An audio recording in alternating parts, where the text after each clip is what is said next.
让50国进行大屠杀，结局会如何？每个岛屿存在一个国家，数字是他们的国名。靠外的国家不仅距离远，而且面积小，因此国家与国家们可以通过结盟来扩大势力。中心大陆添加黄金，在这个岛上安置骷髅兵作为守护黄金的守卫。另外，我想让骷髅兵自动孵化，这里可以添加复制能力特质来完成此效果。准备完毕，那么各位观众，请将你支持的一国打在弹幕上。比赛现在开始，所有国家将从一个单位扩增。到了27年，随着文明的进步，各国利用航海纷纷抵达中心大陆，骷髅兵则发挥抵挡作用。登陆大陆的国家首先要坚持下去。31年，距离最近的4号国和距离最远的24号国几乎同时进入，然而4号国的开拓者并没有活过明天。在24号国建造的同时，其他国家的船只运载士兵而来，在这个阶段，他们一同对抗骷髅怪。看到如此齐心协力的场面，我们只能开启宣战，让各国把仇恨值拉起来。当然，首要目标依然是登岛抢夺黄金。在与骷髅守卫的爱恨厮杀之后，中心大陆的权力也逐渐稳定下来。这时候来到44年，终于有国家按耐不住了，它就是位置靠前的大写3号国。不错，该国宣战的正是距离相当近的4号。俗话说近水楼台先得月，3号国发出了进攻指示，一艘战船很快来到4号国的南部湾，士兵们抄家伙。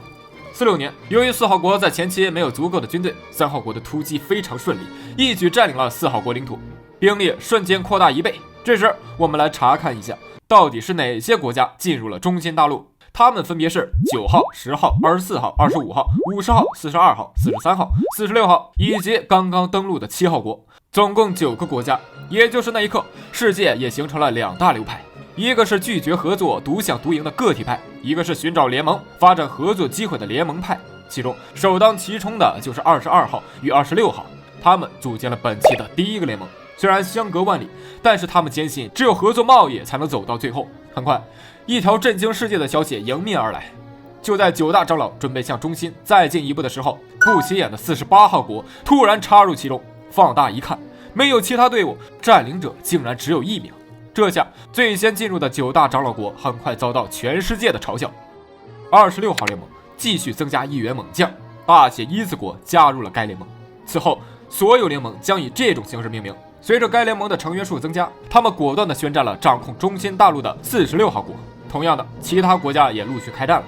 51年，中心大陆的权力结构终于发生巨变。24号向10号进攻过后获得占领，同样25号抢占50号控制区。52年，1号联盟通过夺下46号控制区，借此向个体派宣扬人多力量大的优势。53年，中心大陆的权力再次变得更加集中，43号直接清剿42号所有兵力，25号也一并被50号国带走。56年，首个组建的1号联盟，没想到这么快就迎来了滑铁卢。46号的反击让1号联盟的成员20号失去了老家，这次败仗无异于让更多国家倾向于个体派发展。57年，15号占领6号领土，3号占领8号领土。58年，拥有中心领土的24号在宣战10号后竟然遭到反扑，这让后者直接拥有了中心大陆的版图。其他国家羡慕不已啊，怀疑这些高地位的国家就是纸老虎。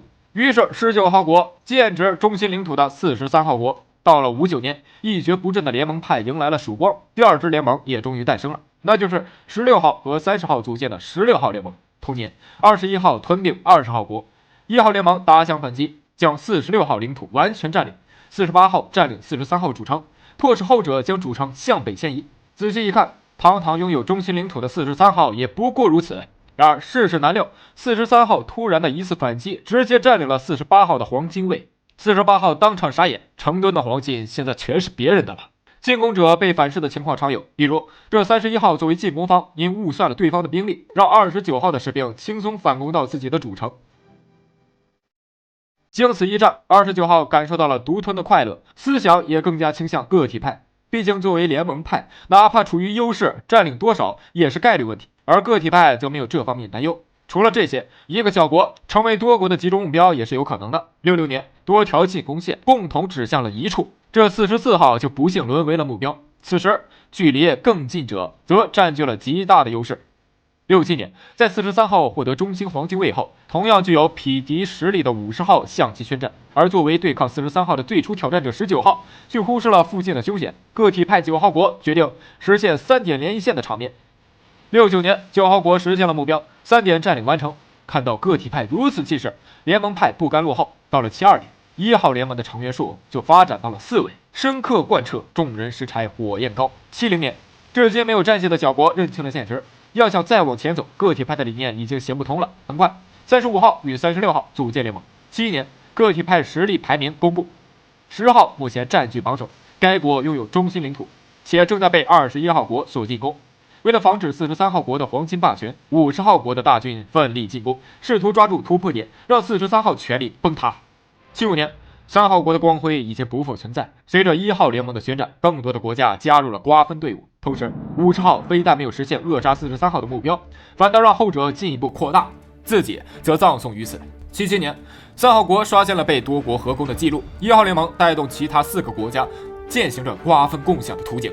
78年，43号虽然已经获得了高占比的中心领地，但这并没有威慑住7号国。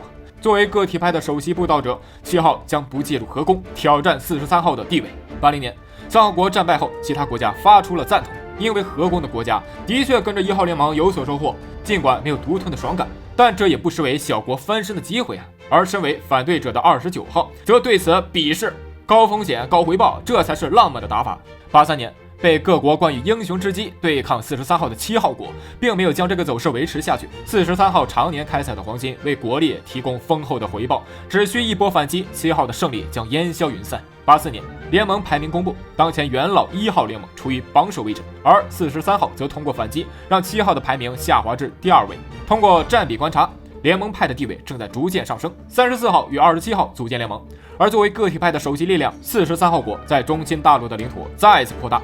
同年，35号联盟占领23号国，1号联盟和34号联盟共同宣战15号国。90年，将15号国分崩离析，个体派没有支援的属性，导致了国力下滑的飞快。94年，通过合作共赢的关系，34号联盟也在进攻敌人的过程中得到了前排的一块领土。96年，被多联盟进攻的15号国战败淘汰，21号瓜分最后一地。97年，43号停止了战争，7号国因此被保留，仅剩2个领地。联盟派的数量再次增加，9号与10号组建联盟。不过场上的联盟占比虽然提高了，但联盟与联盟之间其实也形成了大个体的对决。10年，16号联盟宣战了34号联盟，其中一方的胜利将扩大联盟内的收益分配。12年，9号联盟淘汰21号国，43号淘汰39号。123年，9号联盟加入进攻34号联盟的队伍，为16号联盟提供支援。130年，34号联盟因成员灭亡而解体，曾坚决站在个体派的29号，如今也已经被多国联合杀得片甲不留。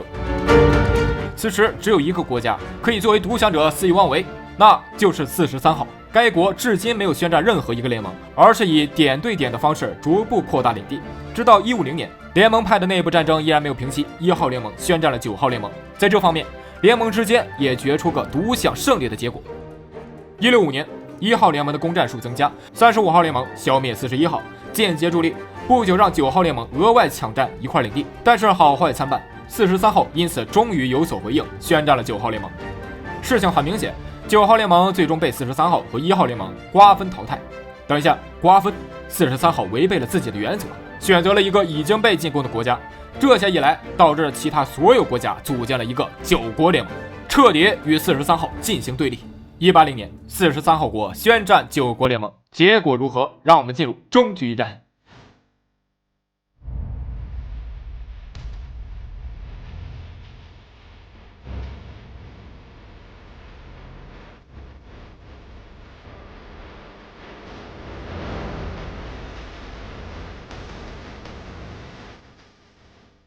282年，因9国联盟战败，因此恭喜43号国成功获得本期比赛的冠军。